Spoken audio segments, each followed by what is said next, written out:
इतिहास नेहमी जिंकणाऱ्यांचा लिहिला जातो. पण काही इतिहास असे असतात जे केवळ जिंकण्यासाठी नाही, तर अस्तित्वासाठी लढले जातात. 1 जानेवारी 1818 पुण्याजवळच्या भीमा नदीच्या काठी एक असं युद्ध झालं, जिथं एका बाजूला पेशव्यांचं 28,000चं अफाट सैन्य होतं आणि दुसऱ्या बाजूला होते फक्त 500 शूर महार सैनिक. काय झालं होतं त्या दिवशी? का ही लढाई शौर्याचं प्रतीक मानली जाते? चला जाणून घेऊया.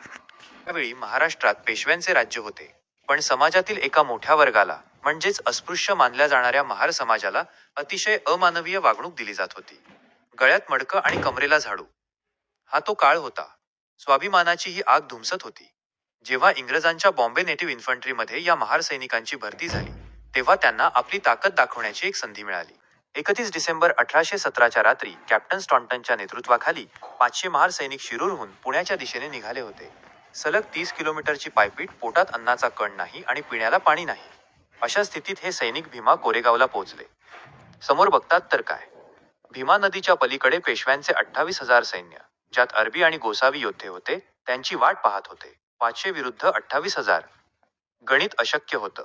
पण या 500 सैनिकांच्या मनात वर्षानुवर्षांचा अपमान आणि अन्यायाचा बदला घेण्याची जिद्द होती. महत्वाचा मुद्दा, 12 तास अखंड युद्ध चाललं. एक एक महार सैनिक वाघासारखा लढत होता. पेशव्यांच्या सैन्याला वाटलं होतं की हे काही तासांत शरण येतील. पण संध्याकाळ झाली तरी हे 500 सैनिक हटायला तयार नव्हते. अखेर मोठ्या सैन्याला माघार घ्यावी लागली.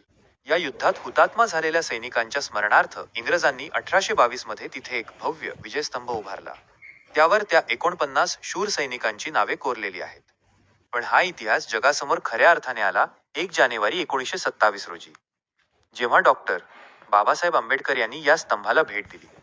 त्यांनी या भूमीला शौर्याचे प्रतीक मानले आणि तेव्हापासून दरवर्षी लाखो लोक या ठिकाणी अभिवादन करण्यासाठी येतात. भीमा कोरेगावची लढाई ही केवळ दोन सैन्यांमधील लढाई नव्हती, तर ती आत्मसन्मानासाठी दिलेली एक झुंज होती. हा इतिहास आपल्याला शिकवतो की जेव्हा स्वाभिमानाचा प्रश्न येतो, तेव्हा संख्याबळ नाही तर जिद्द महत्वाची असते. तुम्हाला हा इतिहास कसा वाटला? कमेंट्समध्ये नक्की सांगा आणि अशाच ऐतिहासिक माहितीसाठी आपल्या चॅनलला सबस्क्राईब करा. जय भीम, जय शिवराय.